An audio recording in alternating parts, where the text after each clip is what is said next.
Against the tanking Raptors, Toronto's coach employed a strategy to let known Warriors sniper Draymond Green shoot as many threes as he wanted. The game plan almost worked as Draymond took a season-high 18 field goal attempts, including 14 threes. The Warriors won by a hair, but I want to break down how Dray took what the defense gave him, knocking down 5 triples. So let's get to it. Toronto wanted to deny Steph from getting the ball at all costs. You can see Agbaji top block Steph, while Poto completely leaves his man in Green on the other side of the court to help. Butler counters Scottie Barnes' aggressive positioning here in back cuts, getting a small advantage. Poto comes to rotate, but Jimmy will never force a bad shot up. He waits for better spacing by both Moody and Draymond, and when Barnes is back to his man, Poto remains in a drop coverage. The game plan is clearly to let Draymond shoot, and here he knocks it down. When defenders pressure Draymond up top, the goal is to prevent his passing. The Warriors counter this by having Moses Moody run an inverted pick and roll. Toronto miscommunicates here by not switching, giving Green an entire lane to attack.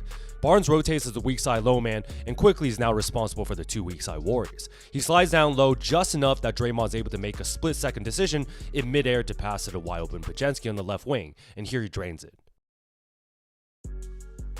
I honestly don't know why the Raptors game plan to pressure Draymond when he is on ball. I can only assume it is to try to block his court vision. Golden State counters his aggressive coverage by running the same action, an inverted pick and roll with Steph Curry this time.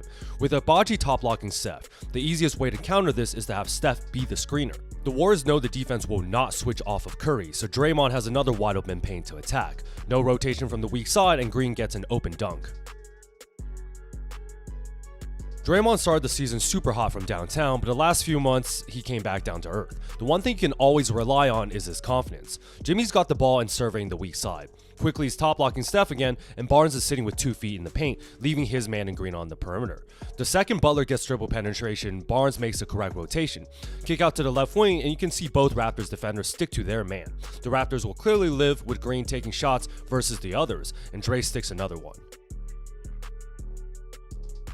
Look at this screenshot. Dray's got the ball at the free throw line and his defender and Castleton has both feet in the paint. The Warriors run an empty side handoff action for Steph with close proximity to the basket. Agbaji has to fight over and Castleton is in a drop coverage until right before Curry shoots the floater. The second comes out to contest, Steph dumps it off to Dray for a higher percentage look, but he makes it way harder and somehow finishes this jelly. Let's leave Draymond Green alone again and see what happens. Empty side pick and roll with Dray and Jimmy, and Toronto defends as well. With pause on the left wing, you can see Poto completely leaves his man in Draymond to have both feet in the paint to shade. Simple cross-court pass and he remains in a drop coverage with his hands down. Green has all day and night to launch this, and now he starts barking at the coverage. Let's take a look at a Jimmy Butler post-up. The entire Raptors team is focused on the man with the ball, but if you know Jimmy, you know this is all a setup to create the best look for his teammates. He's perfectly capable of going ISO, but would rather survey the court and get into the middle of the paint before making a pass. Poto leaves his man again in Draymond Green to come double, and Butler makes another one of his patented jump passes to the open man. Battle comes to stunt and not fully rotate because that was the game plan, and Draymond sticks another one in front of the Raptors coach. The Warriors have to find a way to get Steph some looks. On an out-of-bounds play, you can see the defender continue to top block Curry. Draymond knows this, so the second he gets the inbound pass, looks for Steph to counter this aggressive defensive coverage and backdoors, since he has the entire paint open. Great find by Green and countered by Steph with the open reverse layup. It was somewhat confusing to me why Toronto pressured Draymond full court multiple times, but then gives him an entire field to make an open pass here. Green is literally by himself at the free throw line with Poto in a heavy drop, encouraging him to shoot.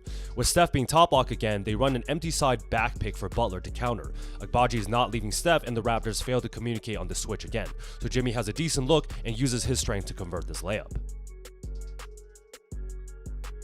Draymond's one of the more aggressive good passers in the league. He sometimes makes ridiculous home run plays, but when it works, it looks good. The Raptors were top blocking Steph again, but for some reason also being aggressive and fronting the post up by Green. This is too risky and stupid of a gamble on this entry pass. You know Draymond is just strong enough to get this pass and immediately look for Steph.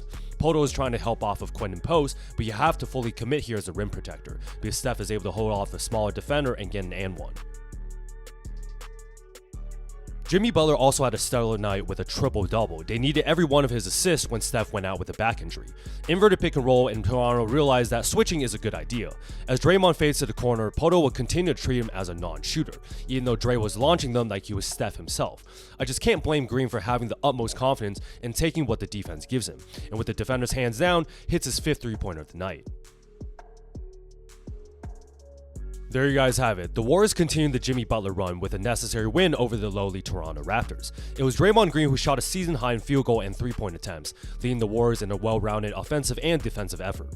Dray took what the Raptors' coaching game plan gave him. They left him open on the perimeter and forced him to shoot threes while playing aggressively on Steph Curry. This is not a brand new phenomenon for Dray, as he capitalized on the opportunity to launch from downtown, find Curry on open backdoor cuts, and abuse him with inverted pick-and-roll actions. Luckily, the Dubs squeaked out to win the end, so we'll hope to have Steph back within the next week. If you guys like this breakdown, like and subscribe to see more.